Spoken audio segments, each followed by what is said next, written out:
Today, we will talk about what an inflationary gap is. An inflationary gap measures the difference between the current level of real gross domestic product and the GDP that would exist if an economy was operating at full employment. It exists when the demand for goods and services exceeds production due to higher levels of employment, increased trade activities, or elevated government expenditure. The real GDP must be higher than the potential GDP for the gap to be considered inflationary.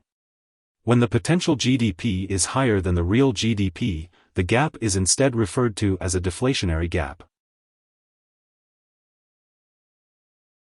GDP measures the monetary value of final goods and services produced in a given period and bought by the final user within an economy. It includes goods and services for sale in the market and some non-market output, such as defense or education services provided by the government. To calculate real GDP, you first compute the nominal GDP, which includes consumption expenditure, investment, government expenditure, and net exports. Then, real GDP is calculated as the nominal GDP divided by the GDP deflator to account for inflation over time. Governments use fiscal policy, such as reductions in government spending, tax increases, bond securities issues, and transfer payment reductions, to reduce an inflationary gap. Central banks also use monetary policy, such as raising interest rates, to combat inflationary activity. These measures can restore economic equilibrium by reducing the overall demand for goods and services and inflation. An inflationary gap is identified as a difference between the full employment gross domestic product and the actual reported GDP number. It represents when the real GDP exceeds the potential GDP due to higher demand for goods and services than production, leading to rising prices and inflation. Inflation occurs when prices of goods and services increase, reducing the purchasing power of people.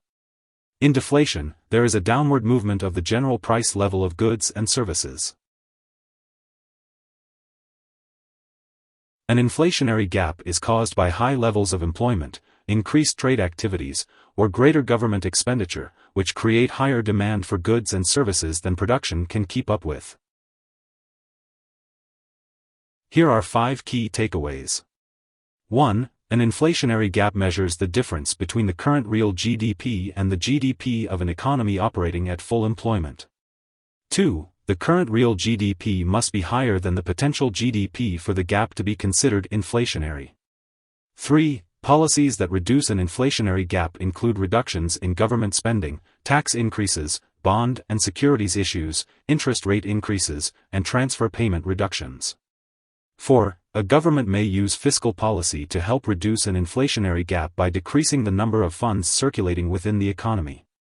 5. A tight monetary policy should lower the money available to most consumers, triggering less demand. Hope this would help. Thanks for watching.